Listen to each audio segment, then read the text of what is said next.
নমস্কার, জয়ার হেসেল থেকে আজ আবার এসে গেছি একটা শীতকালীন খুব সুন্দর একটা রেসিপি নিয়ে। এই রেসিপিটা আমি আমার শ্বশুর মশাইয়ের কাছে শিখেছি। আমার শ্বশুর বাড়ি ছিল আসলে ঢাকাতে। এটা ঢাকা জেলার একটা খুব সুন্দর খাবার, এটাকে বলা হয় শিম পাতুরি। এটাতে যা যা উপকরণ লাগবে আমি আপনাদের এবার দেখাবো, এবং শীতকালে কচি বেগুন ও কচি শিম দুটোই ভালো পাওয়া যায়, সাথে ধনেপাতাও পাওয়া যায়। চলুন আমরা আজকে রান্নাটা করছি, উপকরণগুলো দেখি, আমি মূল রান্নায় চলে আসছি।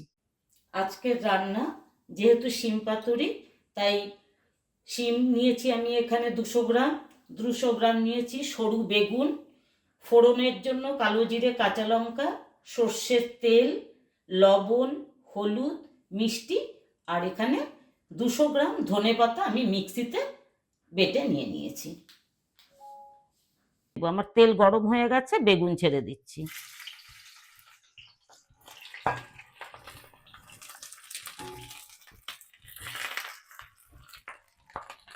সামান্য লবণ আমি বেগুনের ওপরে ছড়িয়ে দিলাম, দিয়ে খুব ধিমে আঁচে বেগুনটা আমি ভেজে নিচ্ছি।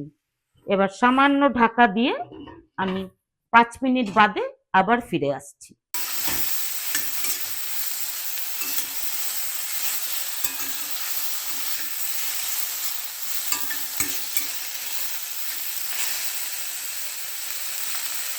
হয়ে গেছে, এবার আমি বেগুনটা একটা বাটিতে নামিয়ে রাখছি।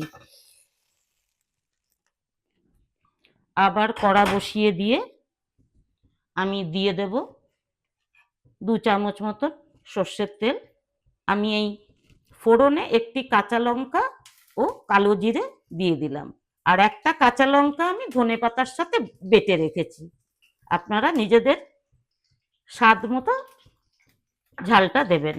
এবার আমি এখানে এই কেটে রাখা শিমগুলো সব দিয়ে দেব।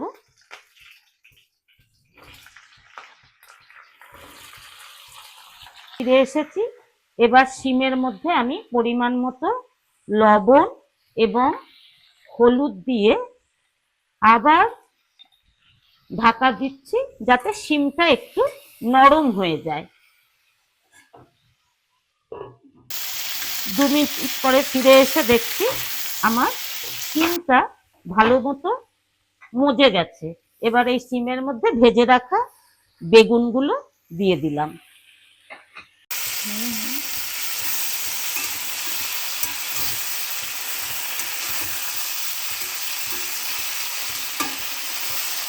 এবার আমি সরাসরি এর মধ্যে আমার বেটে রাখা ধনেপাতাটা দিয়ে দেব।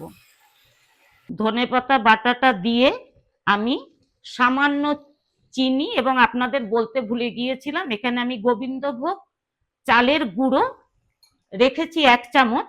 সেই গোবিন্দভোগ চালের গুঁড়োটা আর চিনিটা একসাথে গুলিয়ে দিয়ে দেব। এবার নিরামিষ রান্নায় স্বভাবতই একটু মিষ্টি না দিলে ভালো লাগে না খেতে, তাই এই চিনি আর আতপ চালের গুঁড়োটা মিশিয়ে দিয়ে এবার আমার একদম আমি শেষ পর্যায়ে রান্না।